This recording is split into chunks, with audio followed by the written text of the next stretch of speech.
Thank you, and good evening, everybody. And again, thanks for giving me the chance to chat to you this evening. That was actually, if you saw the date on the front, 25 years ago this summer. Yeah, I know. I don't know whether it makes you feel bad. It makes me feel bad, if you do remember any of it. And the interesting thing about it is that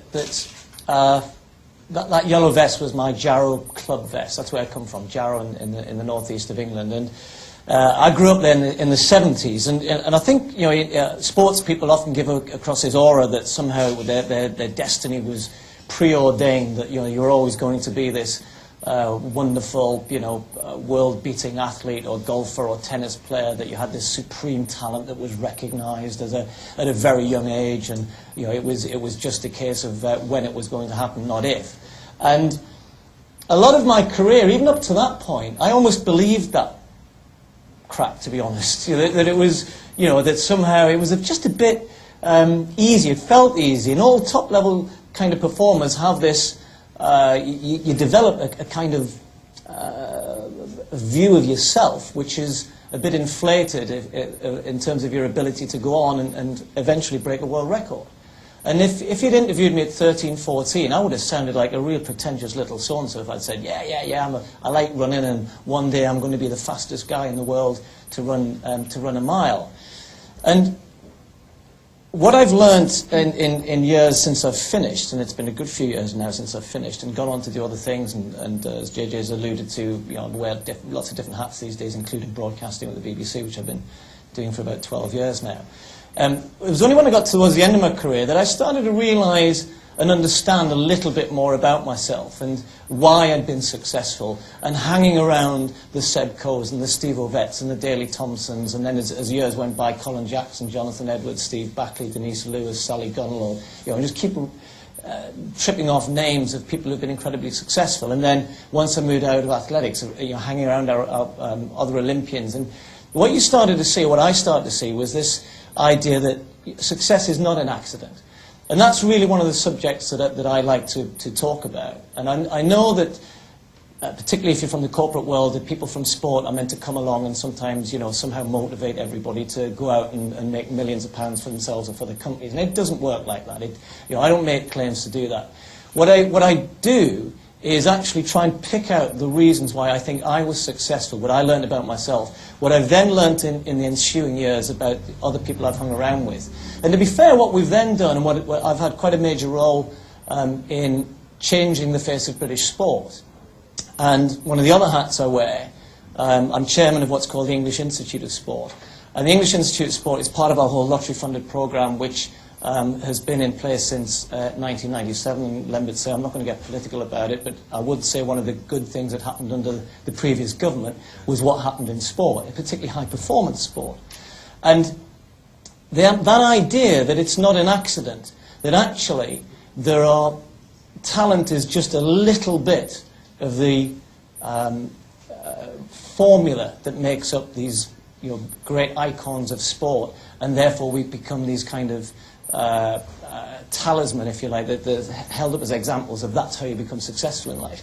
And the talent is often used as this bit of an excuse, and that's where I said that I learned that actually, when I look back on my career and talk to all these other people, it was the work ethic, it was the attitude, that was what shone through. There's a great book out at the minute, Matthew Syed's just completed this book, and he said, on average, Tiger Woods in tennis, Roger Federer in tennis, Tiger Woods in golf, athletes, etc., a minimum of 10,000 hours of training have gone into their careers that get them to the top. 10,000 hours. You know how many years of work that is, working 9 to 5, 8 hours a day? It's a lot. And people overlook that, and I overlooked it. I started overlooking it about myself. What you then also do is you have an environment, you create an environment around yourself, which is about success, which is about having that kind of positivity, the people around you who aren't negative, who aren't backbiting, which is why politics is obviously a very difficult area to work in, because you're in a very negative environment. And success doesn't really feed on that very well. It needs a really positive environment. So one of the things we try to do in sport over the last... Does anyone know where we were at medal table in 1996 in Atlanta? Anyone want to hazard a guess? 36th. All right? We won 1 gold medal. Anyone want to guess what that was? Bloke in a boat, yeah. Big bloke. Doesn't look good in Lycra, Steve Redgrave. But we were 36th in the medal table. And with the inception of lottery, things like the EIS, which is about our sports science, sports medicine, the little things that make a difference, we started to look at our governing bodies. Why aren't they successful? Looked at the environment. It wasn't the athletes. We've always had talented people. But how do we get them and the environment around them to change so that they're allowed to go on and be, you know, the talent and the ability that they have and the hard work that they put in, that they're allowed to be successful? And Beijing, 3 Olympic Games later, 4th in the medal table. Only the USA, Russia and China are now ahead of us. And it's been a massive transformation. And I've learned so much through all of that. And I've always been fascinated about why it is that people like myself, like Seb Coe, like Jessica Ennis at the minute, why are those people are they so different? Are they so different to people standing in this room? They're not a lot different. And actually trying to tease that out and apply it into our normal lives, and picking up on what Lembit said earlier on, what I certainly try and do is try and get this to relate to people on a very personal level. And usually within the business world, you'll see the same people being successful because they follow the same sort of traits and they have the same type of attitudes. And it's about picking those little things out, understanding what are the little things that make a difference. The margins that you work in are tiny, and they're getting smaller and smaller. In 2004, the Olympic Games, take 3 of them. Kelly Holmes, Chris Hoy, and the rowing 4. All won gold medals. Their combined winning time was 0.14 of a second. That's about that. 3 gold medals were won in the time it takes you to clap your hands or to blink. And when I spoke to Kelly afterwards, I said, Kelly, Kelly Holmes had had a long career. And she came on with 2 gold medals, and she'd always had good attitude. She'd always had... And I said, what is it over the last couple of years that at the age of 34, and she goes, you know, I finally understood that I couldn't afford to miss anything out. Every bit of detail that in the past I used to take some things for granted. She goes, I don't know what the single thing was that made a difference. She goes, so I took care of everything. Whether that was nutrition, a physio, the psychology, all of the things which she'd kind of just allowed to happen for a while. In that occasion, for that period in her career, she'd actually said, if I'm going to win, or if I'm going to lose, it's going to be by the tiniest margin. And what I don't want to do is to leave anything, you know, outside of the track. So I take everything into me that is going to enable me to perform. So I'm fascinated about that. You know, why some people will decide to run the London Marathon for no particular reason. And they might not have done the training, and they might not have done the background, they might not have much ability, and they'll crawl across the finish line. And other people will tell everybody what they're going to do, and they'll get 2 miles down the road and then just stop and say, oh, I might do it next year. Or maybe they don't even do the training and don't even turn up on the day. And I'm fascinated about what it is that makes people tick, and what it is that makes people rise above the norm, if you like. And we're working towards an Olympic Games in 2012. And it's been a massive boost for sport in this country, because it's given us, as a collective, if you like, something to kind of aim at. Because as individuals, I was so used in sport to having this goal-orientated life. And then you come out of it afterwards, and short of starting a stud farm, because I was trying to think, what would you do? What do former athletes do? You finished at 33, 34, and horses have stud farms. That sounded like a good life.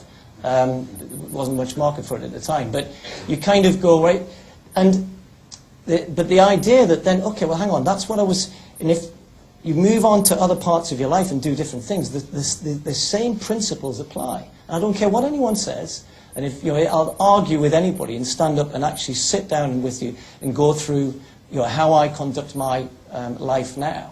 And I conduct it in the same way that I did as an athlete. And I had to go back to being goal-orientated, understanding about your attitude, understanding about your environment, making sure that whatever it was making a difference, you took care of it. So 2012 is going to be massive for London. It's going to be massive over the next couple of years. I do spend a fair bit of time, obviously, travelling the world still at major events. I've been to 10 Olympic Games, only 3 as an athlete. The other 7 have now been as a broadcaster. It's much easier as an athlete. Only had to turn up 2 days. Heats in the final, and that was it. But I've learned a lot. And I think the fascination with what's going to happen in London in the next 2 years is something which people are really interested in. And the story about how we've been so successful, how we've turned British sport around, is one which I think people really do enjoy hearing about. And there's a lot of great little stories in there about what we've managed to do. I was a bit worried at one point, and you mentioned Delhi, and I'll just finish off with this, because I always like, trying to do as many anecdotal true stories as possible. And we had a BBC briefing today, actually, about Delhi, and you might have read about how it's not quite ready yet, but it's going to be all right, apparently. And now, I don't know if you remember, but in Athens, because I kept saying to Seb, I said, Seb, for goodness sake, don't let people look at London and say it's not ready, and it's all going well, it's all on schedule, thank goodness. But it reminded me of Athens, and Athens had the same issue, and they weren't ready. And we literally arrived, a week or so beforehand, and they were painting the thing, and they were pushing all the nasty stuff out of the way, and the stadium had just been refurbished, and they were pushing stuff out of the way and putting, kind of that sort of marketing stuff they put up to hide, tarpaulins isn't the right word, but you understand what I'm saying. And then I went to the opening ceremony. And it was a great night, it was all right, it was a nice ceremony. And I got a phone call the next day from a friend of mine who I used to know from up in Newcastle. And he said, you were at your ceremony last night? I said, yeah. I said, what you do? He says, I'm in Athens still. I said, what are you doing here? He said, I've been working on the games. I said, what do you mean? He says, last month we're pulling people in from all over the world. We've been 24 hours a day, 7 days a week getting the whole thing finished. He goes, I was in the stadium last night. I said, you're kidding me? I said, really? He goes, well, he says, me and a few of the lads, he says, we were literally still tidying stuff away, and we've been working here for so long, we thought, wouldn't you think they'd give us some tickets to get in? I said, so did you get in then? He said, well, no, they wouldn't give us anything. He says, but one of the lads was wandering around, and there was a French lad, and we were looking at all the building stuff around, and he goes, the security was pretty poor. He goes, I think I have an idea. So he was a Frenchman who spent a lot of time in Newcastle. And he goes, I will pretend I am a French athlete. So he goes and he picks up a bit of scaffolding. And he went round to the security door where the athletes were waiting to go in for the... And he goes, hello, my name is Jean-Paul, I compete for France. And the guy goes, oh yeah. The security was from Newcastle as well. He goes, oh yeah, what event are you in? He goes, I am in the pole vault. I goes, all right, and you go. And my mate says, that's why he got in. I says, you kidding me? He goes, yeah, he got in. So the German lad says, right. He goes to look around, he picks up manhole cover. And he goes, hello, my name is Fritz, I am from Deutschland. He goes, oh yeah, what event are you in? And he goes, you're following me here. He goes, I am in the discus. He goes, a bloody big discus that, isn't it? He goes, I'm a big strong boy from Deutschland. He goes, all right, in you go. So I said to him, what did you do then? He goes, well, bloody, he said, I wasn't let him get in, I couldn't get in. I had a look around, bit of barbed wire, rolled that up, walked up to the door, I went, hello, Geordie, Great Britain, fencing. And he got in. Anyway, that won't happen in 2012. I promise you it'll all be on time and it'll all be fantastic. And we will be hugely successful. And as I said, the story of my career and what we've done in British sport is one which I think has a lot of resonance with what's happening over the next couple of years. And I'd be delighted to tell you a little bit more about that. Anyway, thanks very much. Steve Cram,